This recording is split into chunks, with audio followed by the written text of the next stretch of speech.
Good morning, everyone. Thanks for joining our monthly seminar again. I'm Ann Lavelle. I'm the compliance specialist for CTR, and we've been doing these seminars once a month on different topics. Today's going to be slightly different, but let me introduce myself first. I know a lot of you online have heard me speak before, know a little bit about my background, but for those of you who don't, I was a partner in a very large firm downtown for a couple of decades. And then I came to my senses. No, I actually decided I wanted to spend more time with my children, and I knew CTR from my work at the firm and was happy. I always loved doing training, was the best part of my job at the firm. And so I'm happy to do training for CTR. And so today's seminar is going to look a little different. Usually the way we have these seminars is I do a 5-minute legislative update of whatever's new and improved, supposedly, by the government. And then I dive into whatever the topic is. And all of our seminars are recorded. So if you have an interest in a particular topic, we've done ones on FLSA, ADA, FMLA, whatever it may be. You can look it up on our website, and you can listen to an hour seminar if you like. Today's going to be slightly different because there's been several legislative updates since last month. So they're woven into today's seminar. In addition, the inspiration for today's seminar is the fact that we've received a lot of questions about some of the things that we've talked about in the past. And that shows me that that those issues are still out there and people need more information. And also several people have suggested topics, and some of the topics aren't long enough perhaps for their own seminar, but we've woven them in today. So today's a little bit of a hodgepodge. I like to call it potpourri, but that's what we're going to be doing. And I encourage anyone who's listening, if you're sitting there with questions or anything you want, first of all, feel free to ask questions as we go forward here today. You can use either the chat button or the Q&A button. It will make it a better, more interesting seminar and a better learning experience for everybody if you ask your questions, because I guarantee you, if you have the question, so do other people on the call here or on the meeting. Secondly, if you are sitting there saying, I really wish Ann would address XYZ in a seminar, please send me an email or send whoever you deal with at CTR an email, and it will get to me, and we'll try to weave it into a future seminar because these are really meant to serve you and the questions that you have. So please feel free to do that. Okay, so some legislative updates on employment laws, as well as some trending employment issues. And really the trending employment issues are the ones that are trending through you all as our clients and friends, and are the ones that we've received questions on after seminars, and again, or suggestions for topics. The first one, so we've got a little bit of an overview here of what we're going to hit. And as you can see, it's a real mishmash. That's a technical legal term, mishmash, of things that we're going to talk about today. But it is stuff that we keep getting questions on, or stuff that we have been recent updates that are worth talking about. All right, the first one is Fair Labor Standards Act.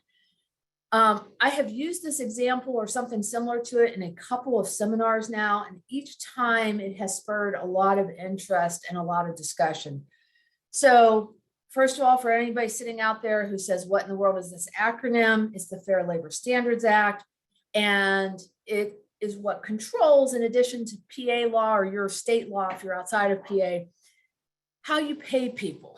And it has a lot of technical regulations. And you're in good company if you're making mistakes under here, because there's often innocent mistakes made. So this example that I've used at least twice in prior seminars that has stirred a lot of discussion, I'm going to go over it briefly because some of you have already heard it. If you have a discretionary bonus, so think about the holiday bonus, the Christmas bonus, you don't have to worry about that. You just pay that. If you have a non-discretionary bonus and you have an hourly worker who gets overtime, you have to recalculate the regular rate, so what their hourly rate is up until 40 hours, and then recalculate the amount of overtime owed for the period that that non-discretionary bonus represents. And so you often see this, we talked about this one time as a quantity or quality bonus. You know, if you make 1,000 widgets in a month, you get an extra $100 or whatever it is. We also talked about this in our one seminar about hiring and retention, you know, the great resignation type of situation, that if you're offering a stay bonus or a retention bonus, those are non-discretionary bonuses that I can measure and that I can see what period of time that represents. If I stay 6 months, I get $500 or whatever it is. All of those require that you build that back in to the regular rate of pay when you pay it out and the overtime. And so if I have a stay bonus or a retention bonus that represents 6 months of employment, I'm going to look back over the last 6 months and see how that figures in. Yes, that is a pain to do, but that is what the law requires of us. Doesn't matter the size of employer. We had that question. Doesn't matter. The FLSA applies with the first employee, as does Pennsylvania state wage and hour law, which mimics in large part, although we'll talk about differences today, the FLSA. The other time that we see this come up, and I saw it come up when I practiced a lot, if you have fluctuating rates, you pay one rate for the day shift and one rate for if I work weekends or overnight or something, you have to actually blend those rates, those regular rates, and you weight them. If I work 30 hours at $10 an hour and I work 10 hours at $20 an hour, and then I work 10 hours of overtime, what is my overtime rate? You're going to blend those rates and weight them based on the number of hours I have worked, and then determine what my overtime rate is. It's not easy to do, but again, it's what the law requires. CTR can obviously help you with this, but you have to provide the correct information. So these are two really, really common mistakes under the FLSA. Our goal here today is not to say, don't make these mistakes, although you shouldn't, because we've said that in prior seminars. The goal here today is, what if you get it wrong? What if you get any part of the FLSA wrong? So, you know, in my experience, and again, this is based on all I did was management side employment law. In 20 years, my experience is 98% of the employers want to do the right thing. If they have messed up, it's an innocent mistake. And that happens. So what do you do if you've got this? We're going to assume it's an innocent mistake. You didn't know better and something went wrong. Those are two very common mistakes. The non-discretionary bonus has stirred a lot of talk among some of our folks because that hasn't, some employers haven't been recalculated. So the first thing is, being an ostrich with your head in the sand is always the wrong answer. If you have discovered that you have made a mistake with wage payment somehow, whether it's the two examples I just provided or something else, please don't be an ostrich. That is the worst thing you can do for yourself. And the reason for that is the FLSA has two different statutes of limitations. So a statute of limitations is how far back an employee can sue you, basically, if they decide you have paid them wrong and they want compensation. Why are there two different statutes of limitations under the FLSA? Well, it's because they're trying to account for innocent versus intentional or should have known better mistakes. So if you have what I'll call an innocent mistake, the statute of limitations is 2 years. So if the employee discovers a mistake and decides to sue you, and usually when they do this, they do it as a class action, because you haven't just made a mistake with Ann, you've made a mistake with Ann and all of her coworkers. The statute of limitations is 2 years. If you put your head in the sand, you find out today, oh my gosh, I learned for the first time that I'm paying everybody wrong. If you don't fix it, guess what? That's now considered an intentional mistake, and you're up to a 3-year statute of limitations. So you've increased your damages by 50%, basically. So being an ostrich is always the wrong answer. And the damages just aren't the back wages. It isn't that I miss paying Ann an extra $20. I always pick on myself. It's that there's no interest. There could be interest, there could be penalties, depending on how severe of a case we have and how long you haven't paid, and whether it's intentional or a unknowing violation. So when you have a mistake, and again, you should contact your own counsel who knows your organization best. But the general way we used to look at this was first and foremost, we need to know, we're a business, we need to know our financial liability. Okay, we've made a mistake. How significant of a mistake is this to us? And we ought to be able to calculate this for at least 2 years, preferably 3, just so that we know the worst case scenario. What if you can't calculate this? What if you say, well, I don't know what the bonus is represented, and I don't know the period of time, and whatever. Let me just say, if you can't calculate it, you have even bigger issues. And I don't want to be the bearer of bad news, but you have mandatory obligations to keep time records, because if you had a Department of Labor investigation, whether it was a federal one under the FLSA or a state one by the Pennsylvania Department of Labor and Industry, you have an affirmative obligation to produce those records and keep those records so that those agencies can determine what's going on. If you cannot produce those records, if you can't figure out where you went wrong, you're automatically going to have a presumption made against you that you probably messed up, right? You have very little defense at that point. So if you're in a position that for some reason you don't think you could ever figure out your liability if you made a mistake, that's an even bigger record keeping issue. So first and foremost, we're going to calculate our mistake. I'm not necessarily saying we're going to add in an interest and penalties, but we're at least going to know what the back pay liability is if we've made a mistake. And then we're going to look at our workforce, and different workforces are more litigious than others. Do we have a union involved? Do we have an employee who knows his paycheck or her paycheck down to the penny? Because again, we're going to have to change this going forward. We absolutely have to change it. Their wages are going to increase. Somebody's going to notice that their wages went up, even if it's by $5, because somebody out there guaranteed is tracking it to the penny. And who is that in our workforce? And do we think that that's going to raise a red flag for them? That's going to make them run, because everybody knows an attorney, run to their attorney and say, hey, my pay just increased by $5 because they're calculating my overtime differently. Can you explain that to me?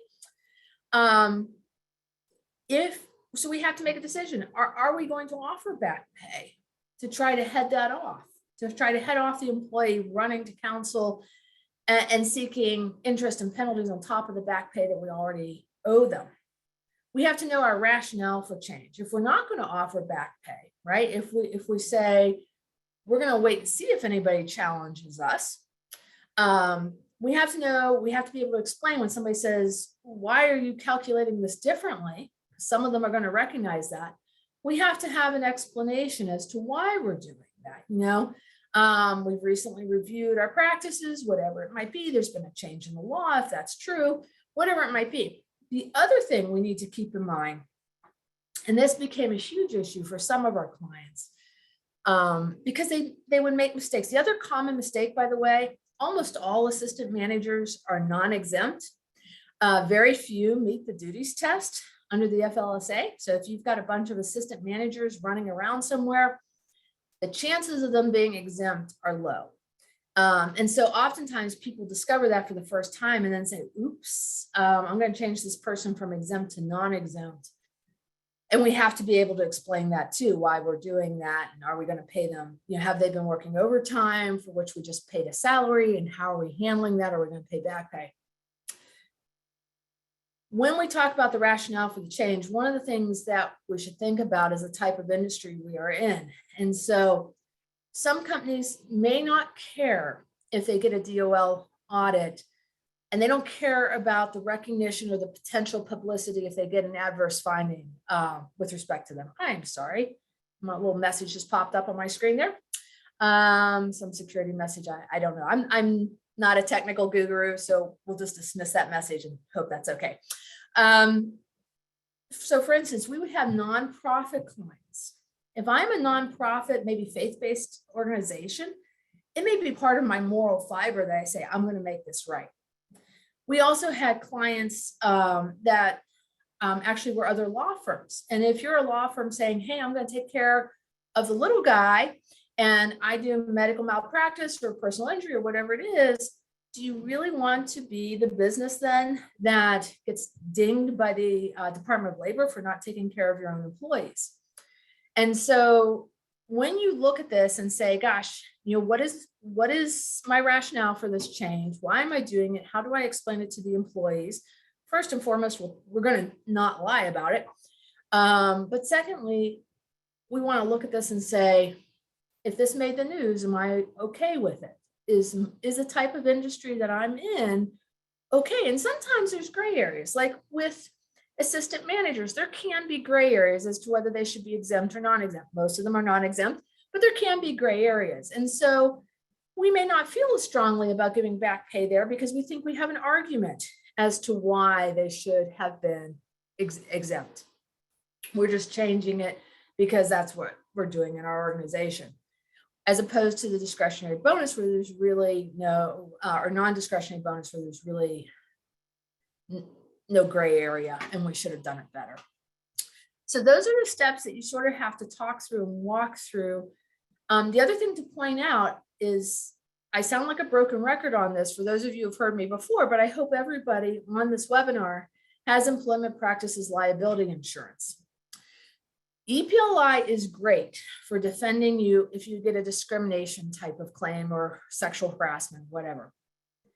It is not as helpful. First of all, it usually doesn't cover FLSA mistakes unless you have a special rider. It's not as helpful here because even if you have the special rider or the policy is broad enough to cover an FLSA lawsuit, it's going to pay defense costs. In other words, it's going to pay the attorney who defends you. It doesn't pay for the back pay. That is on you always 100%.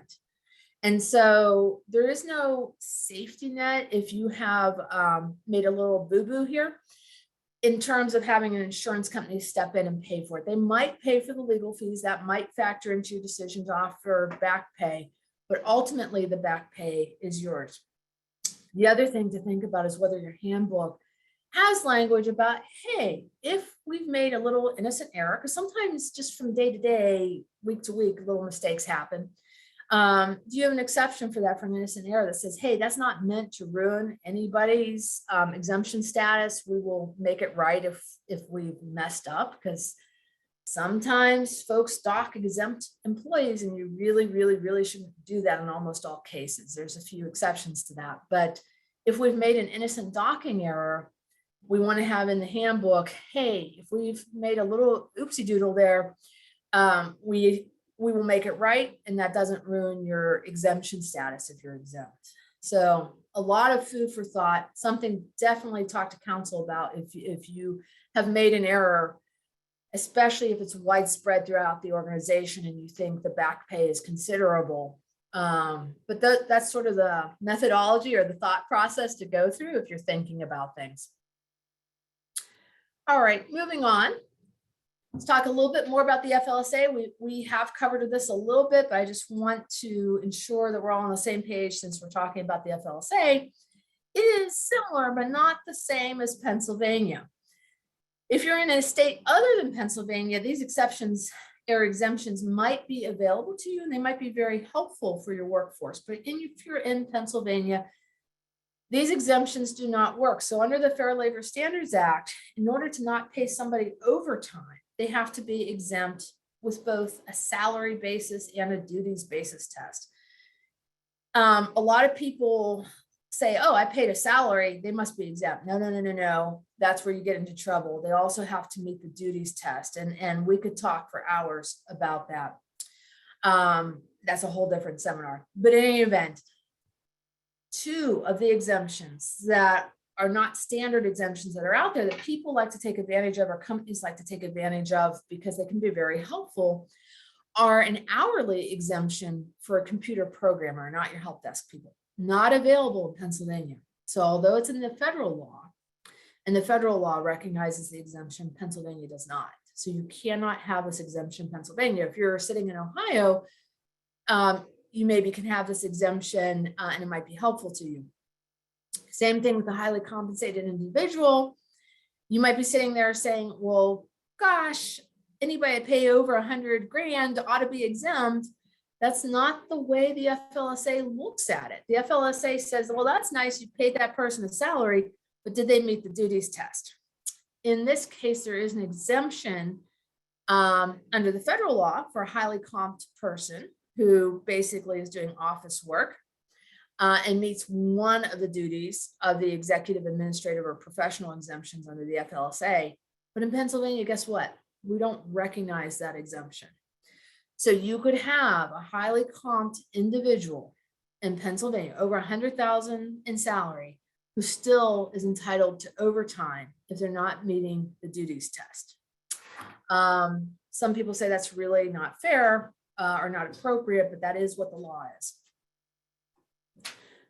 Okay, this is part of the legislative update, some new things that have occurred. The Pennsylvania Department of Labor and Industry issued some regulations that are still in the process of being finalized, but we all expect them to be finalized, that basically said, in addition to these exceptions that we don't recognize, we also don't recognize what's known as the fluctuating work week. And so in other states and under federal law, we recognize what's known as a fluctuating work week, where you can work a variety of hours, get paid a salary for all hours up to 40. And then for hours beyond that, you only get half time, not time and a half, half time for that. That's recognized in other states, not all, but many. And it's recognized under federal law, but not Pennsylvania law. So you cannot do that. It also addressed the issue of tipped employees. So tipped employees are a hot issue for those of you in the hospitality industry, and I know we have several clients like that. Pennsylvania is going after it a little bit. Federal law is going after it because you get to take a tip credit and pay sub minimum wage if the person earns enough in tips. And so Pennsylvania is raising it from 30 a month in tips to 135. Now, really, if you have a full-time employee, they're probably earning that already in tips. So it really shouldn't make that big an impact, but maybe for some of your part-timers, it might, I don't know.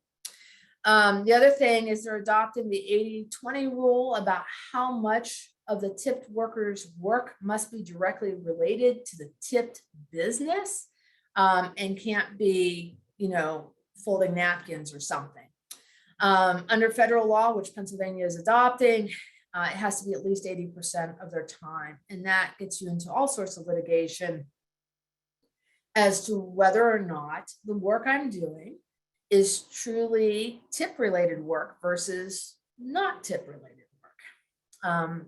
And there's a big push right now at the federal level to look at that and scrutinize it more during investigations. PA has also adopted the federal tip pooling regulations. So basically, yeah, you can pool with other non-tipped workers, but you have problems taking the tip credit and paying a sub minimum wage if you do that. A supervisor or manager can't be part of the tip pooling arrangement, but if somebody pays them a tip directly, that's okay. Importantly, if you have a service charge, so if the bill says, hey, we add a 10% service charge, Pennsylvania says that's meant to cover administrative costs, is not meant to be part of the tip. And so that's not what you can count as a tip credit towards 135 every month. And in fact, you have to expressly sort of warn customers, hey, the service charge is not meant as a tip to your server. And so you should pay that separately. And that way, hopefully the servers do not get quote unquote cheated out of tips that people mistakenly think are part of the service charge who are receiving the services. Okay. This is one that we've received a bunch of sort of questions on different things. So just like there's differences between the Fair Labor Standards Act and Pennsylvania law on wage payment, there's differences between the FLSA and Pennsylvania child labor law. And this is true for a lot of states. So if you're sitting in a different state, this is for Pennsylvania, but the same sort of thought process and concerns are probably present in your state, unless your state has wholeheartedly adopted the FLSA, which is unlikely. In any event, this list is not exhaustive. This is sort of the highlights or the lowlights, depending on how you look at things. of the sort of key differences that often escape employers in Pennsylvania. And I'm assuming that nobody on this webinar is in the entertainment industry.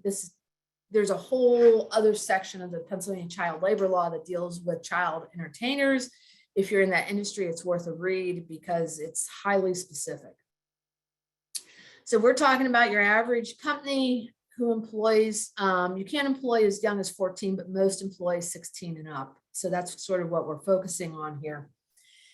And as the labor market gets tighter and you look for more employees, more and more folks, more and more employers are looking at the younger labor pool and saying, oh, maybe I can dip into the, the younger group. And gosh, if they're cyber school, they can work all sorts of hours. And if they're homeschooled, same thing, right? They're not stuck in school from 7 to 3 or whatever it is. I should know the hours. I have 4 kids that go to school. But in any event, here's some things to look for. First of all, it's about to be summer, right? I wasn't believing it until this week when we finally had nice weather, but it is about to be summer. And so you're going to have a bunch of 16 and 17-year-olds running around looking for jobs.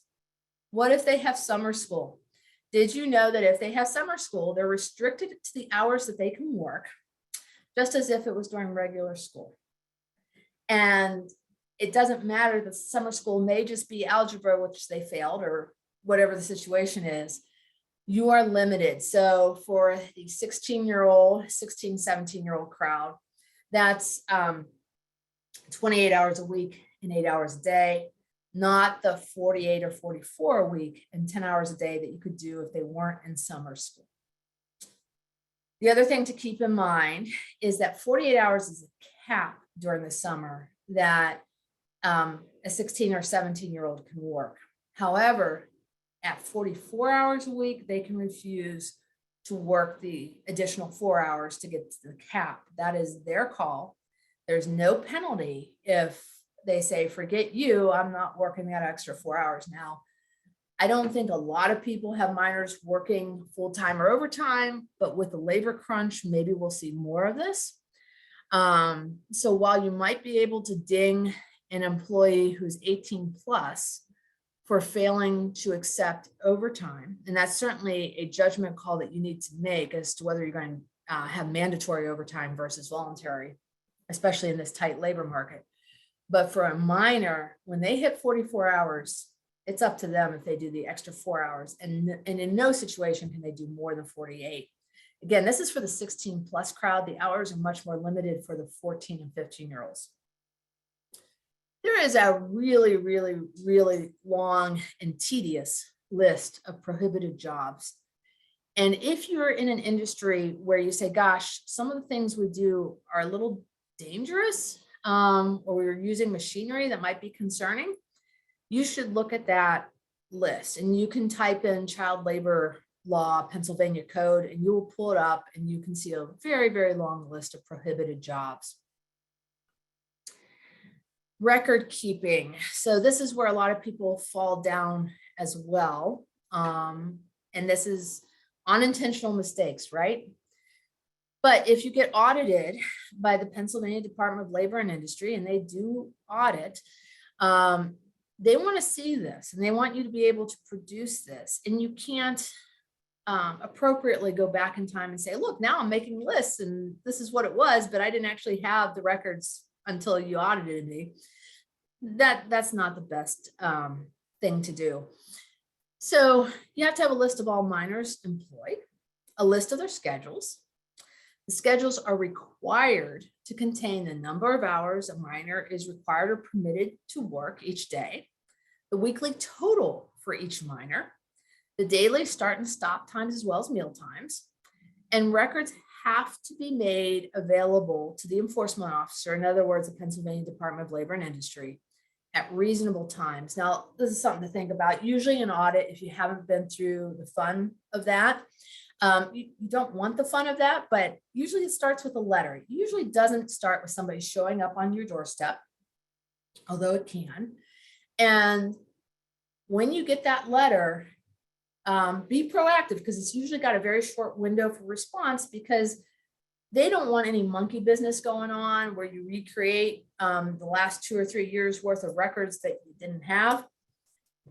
The other thing to keep in mind is I would, in most cases, especially if I look at that letter and say, oops, my business didn't do this, is to talk to an attorney. And let me just have a little sidebar here about who you talk to as an attorney. And I'm not going to promote any law firm, but attorneys, just like businesses, have specialties. You want to be talking to a management side, labor and employment law attorney. If you're a nonprofit, you may even want nonprofit counsel who specializes in these types of issues, because they're going to have seen this before. They're going to know most of the investigators at the, whether it's the DOL, the Federal Department of Labor, or the Pennsylvania Department of Labor and Industry. And oftentimes they have a feel for where this is going or why you may have gotten audited. So it's worth having a relationship with somebody who can service your organization like that, so that if you get an audit letter or you get a harassment complaint or a discrimination complaint or whatever it is, you're not searching for the first 2 weeks to find counsel. You actually have somebody that you can turn to and say, this is what I got. Can I talk to you for an hour? I guarantee you an hour conversation, even though it's expensive with counsel, is worth its weight in gold in the long run. Okay, that's my little soapbox, because from my heart, I used to see people come to us after the horse was out running around in the pasture somewhere, and they had already partly responded to the audit and hadn't perhaps responded in a great way, and that just makes your situation worse. Okay, so that's my little soapbox. I'll get off that now. That I'm saying that not to make you spend money for an attorney, but just as food for thought. Okay, so those are the records you have to maintain, in addition to the regular payroll records that you would maintain for any employee. There's also the school notification, which I don't think a lot of people do. It's not required under the Fair Labor Standards Act, even though the Fair Labor Standards Act has a whole section on child labor. Pennsylvania has a much more robust section on child labor. And so this is the statement in the Pennsylvania Code about notifying employers. So of course, if they're 16 or 17, they're going to have a work permit. That's on the student, the employee to get. However, you need to notify the issuing officer, that's whoever issued the work permit, in writing of the employment of a minor. And you're going to tell what the duties are and the hours of employment within 5 days after the beginning of employment. I would love for us to be in a room right now and see if anybody was brave enough to raise their hand to say they had or hadn't done this. But oftentimes that doesn't happen. And you're going to include the age and the permit number of the minor. Part of this is to ensure that you don't have a false permit, right? Hopefully you don't. I don't think that's very common, but it's sort of a double check, right? And then when the person leaves, the student leaves, you're going to notify them again and say, hey, student XYZ is no longer with us. You also have a posting obligation. So let's talk about this for a second. There's lots of posting obligations. CTR offers a posting solution if you don't know what posters you should have up in your workplace. And if you don't have any, please, please, please reach out, because that's a huge problem under a whole bunch of laws. You should have an EEOC poster. You should have a minimum wage FLSA type of poster. If you're in Allegheny County or City of Pittsburgh, you now have obligations about the leave laws to have posters up about that. Guess what? You also have to have posted. You have to have a printed abstract of the PA code relating to child labor laws in a conspicuous place. So in other words, they're envisioning that you have something up that says, hey, 16 to 17-year-olds during the school year, you can only work this. These are your rights, basically. If it's during the summer, you can work this. And you can only work between these hours because, of course, we can't, in most cases, make these folks work night shifts. That's just pretty much impermissible under the child labor law. Again, entertainment actors are a little different, but we're posting their rights. And so what if we don't have this up? We need to get it up. We need to put it with our other posters. They're hopefully all in a nice spot in the employee break room or someplace, and have that there. If we're doing something wrong, again, we will never be the ostrich, hopefully, because we will turn an innocent mistake. If we have messed something up here and we say, oh my gosh, I didn't even know Pennsylvania had child labor laws, let alone that they were different, you know what, we fix it. And that way, if we get audited, just like with the federal law, we can say we made a good faith effort to fix it when we learned it was an innocent mistake. We didn't bury our heads when we found out we had made an error here. And that's the right way to proceed. Okay, moving along, and please feel free to ask questions as we go forward. Oops, I got a little too ambitious there. Let me make sure I didn't miss a slide. Okay.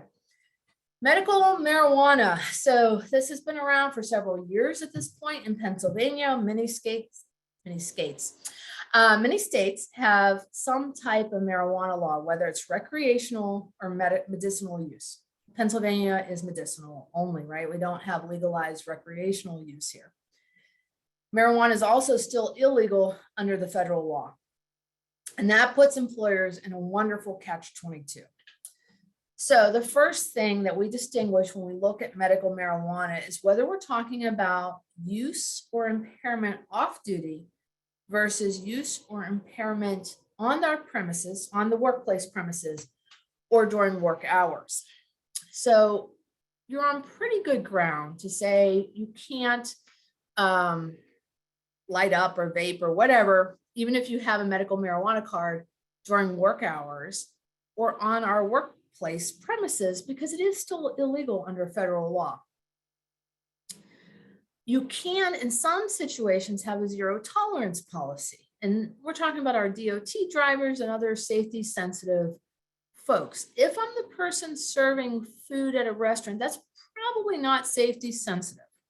If I'm the person who is the lineman for an electrical company, that probably is safety sensitive. And in fact, there's rules about testing them. So we're looking at the position as to whether we're going to have a zero tolerance law. Also, within this tight labor market, we may say, maybe I don't care that much if the person is doing this on the weekend, because we have lots of people drinking on the weekend or whatever too, and they're not in a safety sensitive position. And if they show up impaired, we'll get to that. We'll address that, and I'll talk about that in a second. But assuming they're not showing up impaired to work, maybe I just don't care. Medical marijuana affects our testing policies. So we have all sorts of tests. We can have a reasonable suspicion. We can have a random test. We can have, when you're an applicant, we're going to test you for drugs, whatever it might be. Reasonable suspicion, that's Ann shows up to work and she's out there somewhere, and we think it's because she's high as a kite or whatever it is. And we're going to send me for a reasonable suspicion test.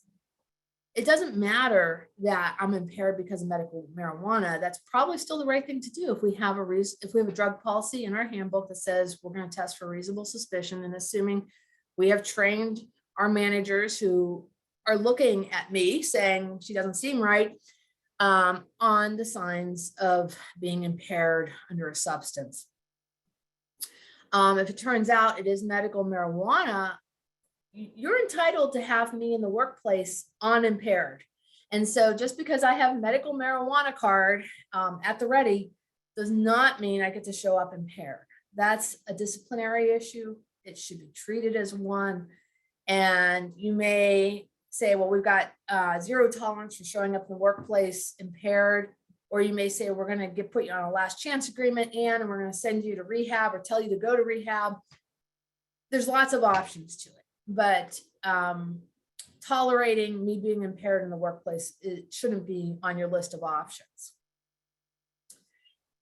If we are screening applicants, we should think about that, perhaps, especially in this tight labor market. Caesars in Vegas recently dropped all pre-employment applicant testing for drugs because they said they were missing out on too many good candidates. That's a judgment call. That's Las Vegas. I don't know if that's different than Pittsburgh.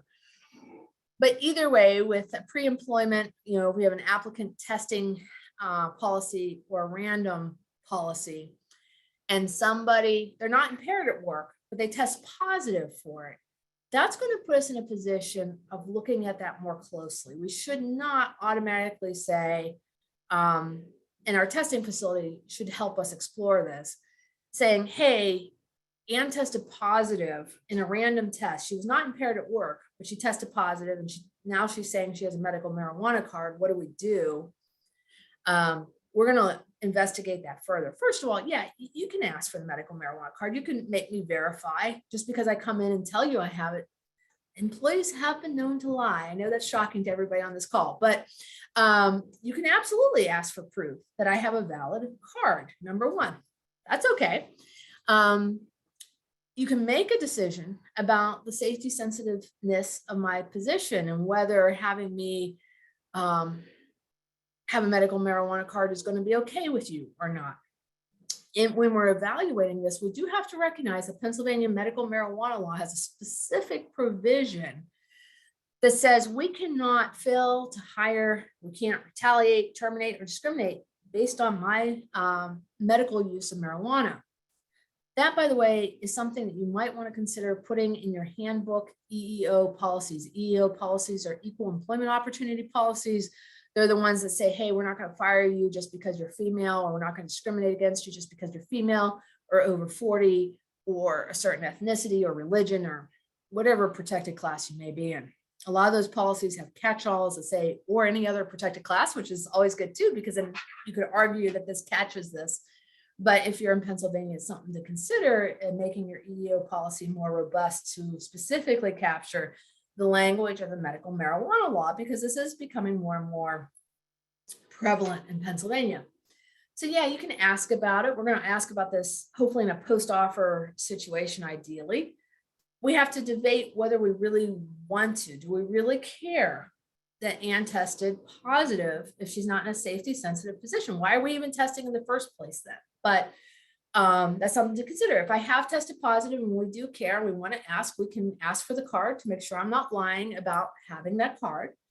And we can explore whether we want to reasonably accommodate that. Now, this is shifting landscape here from a legal perspective. There are some cases that say, hey, you don't have any affirmative obligation to accommodate Ann and her disability because medical marijuana is illegal. And then you have some cases that say, hey, you still need to go through that disability analysis, which hopefully you would do for anybody who presents with a medical problem, and see if you can accommodate that in some way. I think the safer route is to certainly go through that analysis and say, assuming I'm not in a safety sensitive position or a DOT, Department of Transportation position, where that might just eliminate me. You can say, well, hey, do I really care? Ann's our receptionist. If she shows up impaired one day, what's the worst that happens? She routes the calls incorrectly. Can I look at, because she's taken the marijuana because of chronic back pain, that presumably could be a disability. Am I better off, if she's otherwise a good employee, to just let it be? That's a case-by-case decision, but it certainly is something you could investigate. And certainly if I'm saying, hey, I have a medical marijuana card because of the disability, we should be engaging what's known as the interactive process under the Americans with Disabilities Act and state equivalent laws, and saying, do you need anything? You know, is there something that you need help with? If your back's bothering you and you're a receptionist, do you need a special chair? That should be our type of thought process of looking at whether there's an issue here. Certainly looking at the accommodation, whether that's reasonable or not, is hopefully going to retain an otherwise good employee for you. But secondly, it puts you on safer ground. Ultimately, though, in any employment decision, here I go on my soapbox again. If you have EPLI, you do not want to be handcuffed by any employee when you make an employment decision. You want to make what's ethically right and what's right for the business. And hopefully those two coincide. And there's always risk. You can never prevent a lawsuit. You know, the worst question you can ask an attorney is, how can I keep from getting sued? Well, you can't. And any attorney that tells you otherwise is lying to you. You can't prevent a lawsuit. You can only defend one, and you can have good defenses, but you can't prevent the expense of that. And so to prevent being handcuffed and making sure you can make the right decisions for your business, that's where I love employment practices liability insurance, because then you know your exposure, it's your deductible, it's your headache of having the complaint that Ann said you discriminated because she had a medical marijuana card, or back problems or whatever it was. It allows you to make a decision about me without being handcuffed. So that's always a good thing. Okay, moving on to the Maryland paid leave law. And as of 2 days ago, we could add Delaware. Basically, Pennsylvania is becoming surrounded by states that offer paid leave. We are typically a blue state. I try to stay apolitical in all things, but you kind of have to wonder if Pennsylvania is not going to follow suit. Maryland and Delaware have both set this up as a situation where it's basically a payroll tax. And so starting in 2023, they're giving folks some time here. Employers, employees, and some self-employed individuals, in other words, some independent contractor types, have to start contributing to this fund. It will provide basically 12 and in some limited cases 24 weeks of paid leave with health benefits, medical benefits continuing. The reasons are pretty typical that people can take this leave. It's for the birth or adoption of a child, serious illness of the employee or family member, domestic abuse. That's something that is not as common, and certain military deployments. And basically people can earn up to 90% of their pre-leave earnings. Maryland and now Delaware join a whole bunch of other states, Rhode Island, California, New York, New Jersey, New York, again, some neighboring states of Pennsylvania, New York, the District of Columbia, Washington, Massachusetts, Connecticut, Oregon, and Colorado, who all have some form of paid leave law. I think we would be remiss if we didn't think this was coming to Pennsylvania, and certainly it's been looked at the federal law level.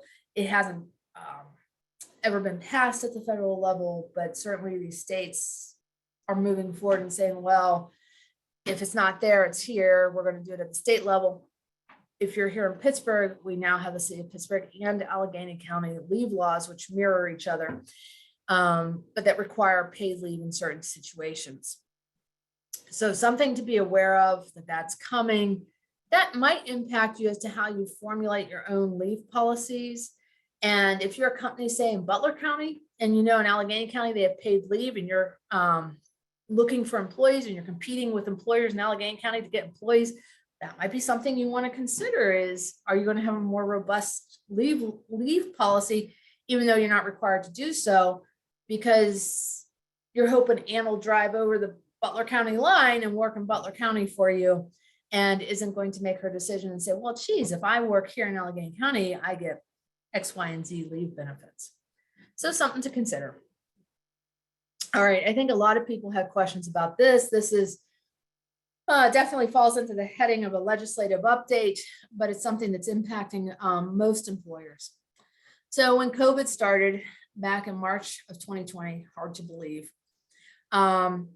the DHS issued guidance basically that said, hey, you can do remote inspection of employment verification documents. So if I'm a new job applicant and you hire me, they were trying to avoid the situation where, you know, Ann traipses into the office and hands over her driver's license, which is covered in germs, to the HR person, and now everybody has COVID.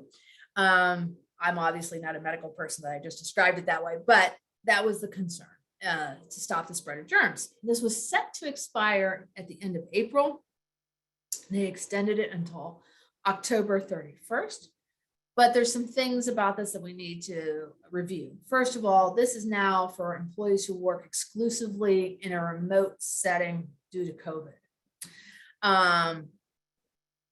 You can inspect that person's employment verification documentation remotely. In other words, I'm going to email you a copy of it. And that's okay until that person undertakes, in other words, comes in on a routine basis rather than being remote. What a regular, consistent, and predictable basis of me coming into the office is, or how much I need to come into the office, isn't really specified. But I think if I'm showing up for the staff meeting once a week, that's probably enough. I'm cruising in, I'm coming to the staff meeting. I probably need you to give you my documentation and not just do a remote verification. If I'm physically present, in other words, from day one, you hire me and I am your receptionist or I'm your cashier, there is no remote exception. You're going to look at my proof of being able to be employed in person and not take copies and whatever instead. I can't email it to you. At the same time that the DHS is saying, hey, you can still inspect things remotely, they are also saying, and this is a little bit of a catch-22, that for all the people you already did this for, that you already inspected remotely, you should go back and conduct in-person verifications of prior documents that were submitted remotely. And the assumption is that a lot of these people, that back in March, I was working remotely, I'm now in the office because it's safer, I'm vaccinated, whatever the rationale might be. So if you have a long list of folks that you took remote documents from, you should be looking at that and saying, okay, Ann's now in the office. Let's look at her documents in person, and hopefully there's no surprises, and go from there. Does it have to be the original person who inspected remotely? Ideally, yes, because they know what they inspected remotely. But the reality is the person who originally inspected this may not even be employed anymore by us. People change jobs. So there is flexibility on who the inspector is. We are going to look for originals and not copies. That should hopefully always be true. And as a side note, this is not in the extension, but this is just good practices when we're talking about I-9 documents.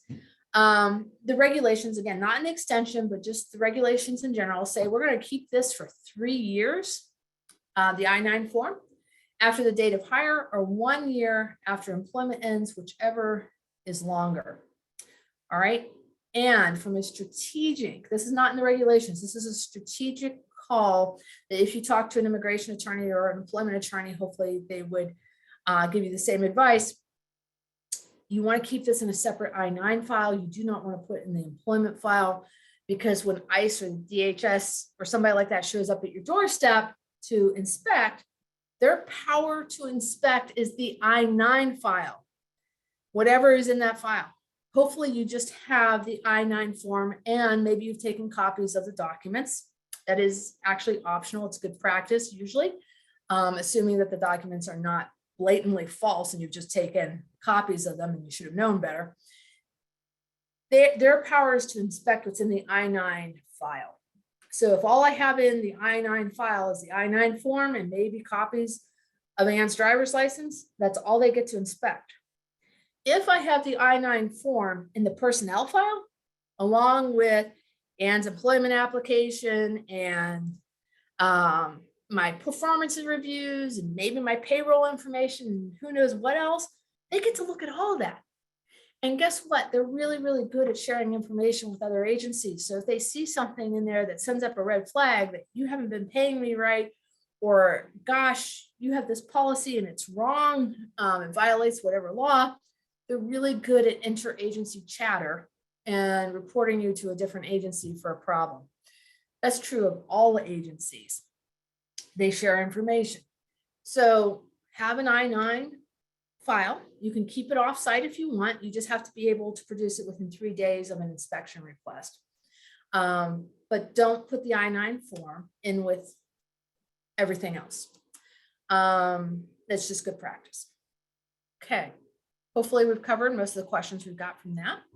Just a little add-on from our hiring and retention seminar.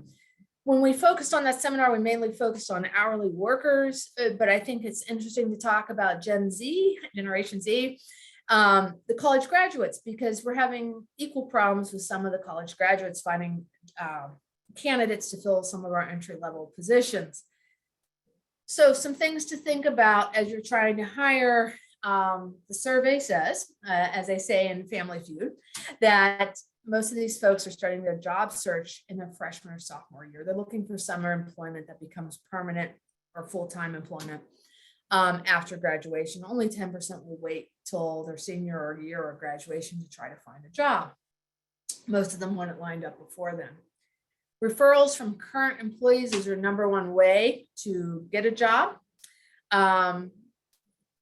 So think about having employee influencers, an employee influencer network, an alumni club, whatever it might be, Everybody who went to school XYZ, helps recruit from there, or whatever it might be. Their second way of finding a job is on-campus recruitment. And you should know that no matter what you do, apparently they all plan to leave in 3 years or less. So I don't know that that's encouraging. And certainly that's different from my generation, but they are looking not for the long term, for the short term. So getting them to stay is an additional issue. The things that seem to be significant to get them to stay is peer coaches. I think that's a great idea. We did that at the firm I was at, and had both a partner level coach as well as, or mentor, as we call them, as well as an associate level mentor for the person who joined. And we did the same thing for our staff, our secretaries and other folks like that. Somebody did ask, the dumb questions too, like, how do I operate the copier? I was the wrong person to ask that question to, but it's somebody there who can help you navigate, whether it's the copier or the personalities or whatever it might be. And of course, they're looking for flexibility and work-life balance. Who isn't, but they really are. Okay, moving along. Let's just chat a few minutes, because I know we're almost out of time here, about HIPAA. We've covered this before, but we keep getting some inquiries on it. So, without exception, even if you are a healthcare entity, HIPAA does not apply to employment records. Anytime I hear an employee say, I'm going to sue you, you've breached my HIPAA rights, I kind of got excited when I practiced law, because I was like, oh, they really don't know what they're talking about. Let them do it.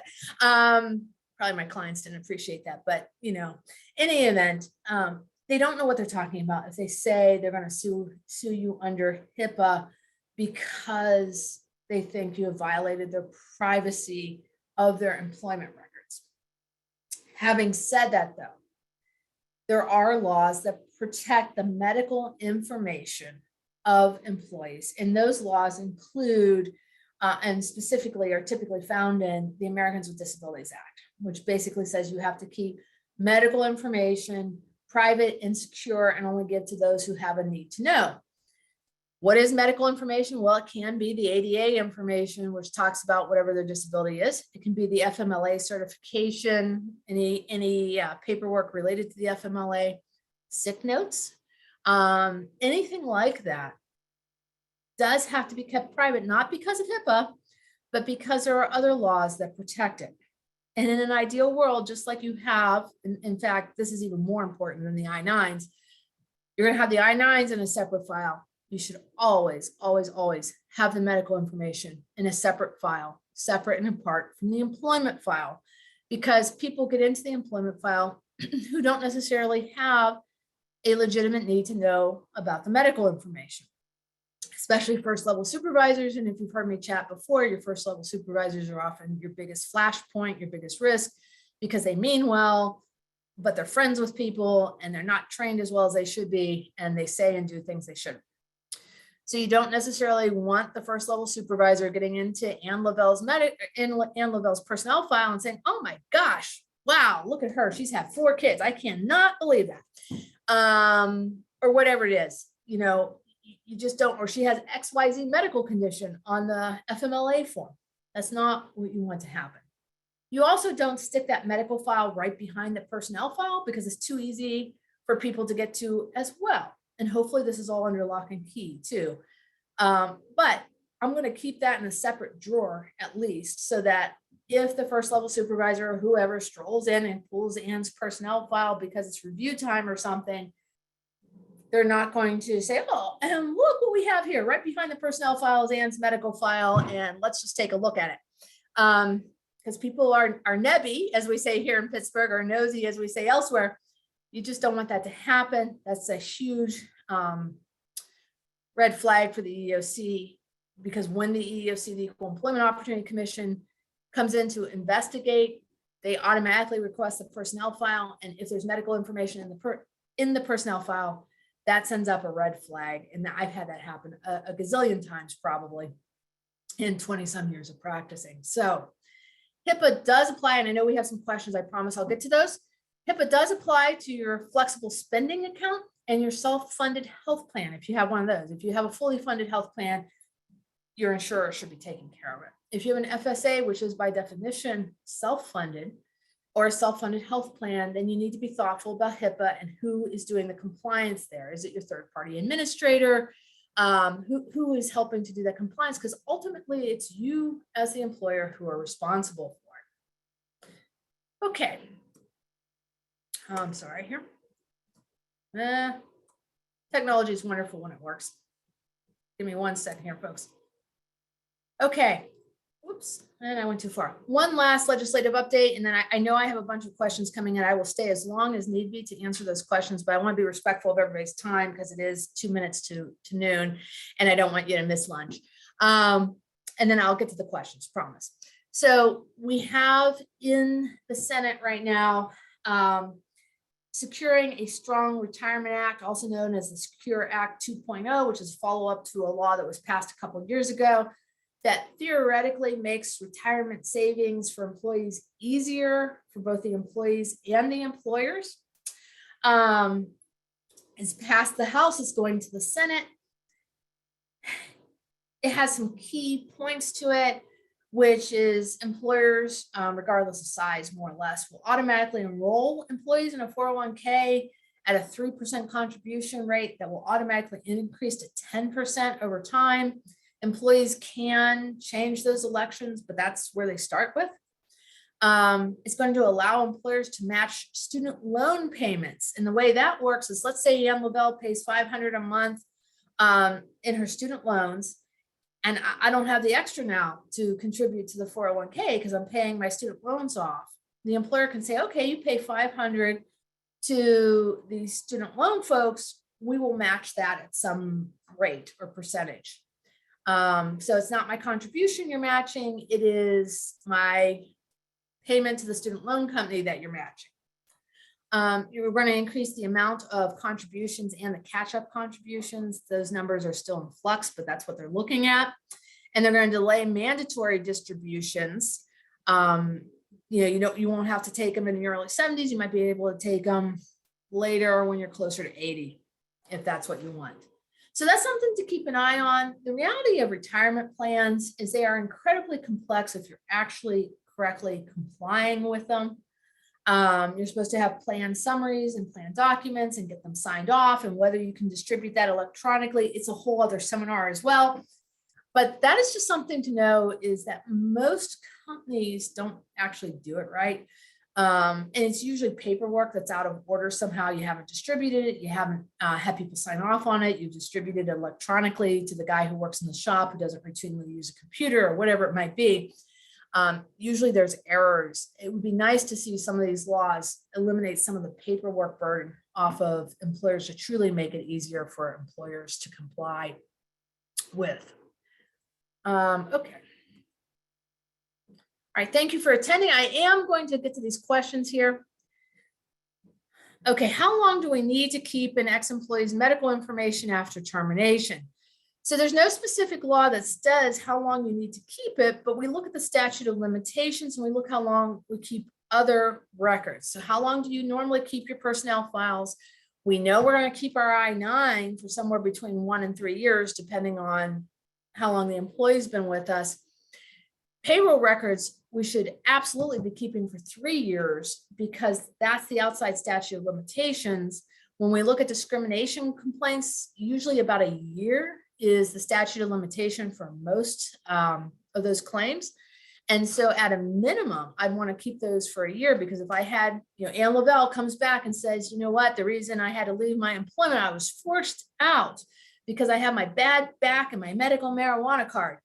And if you have medical documentation on that, you need that as your defense. And so I would want to keep that for as long as the statute of limitation is, which is at least a year, and then look at how long I keep other things and maybe match that up just for simplicity's sake, so that I don't make mistakes when I'm purging stuff.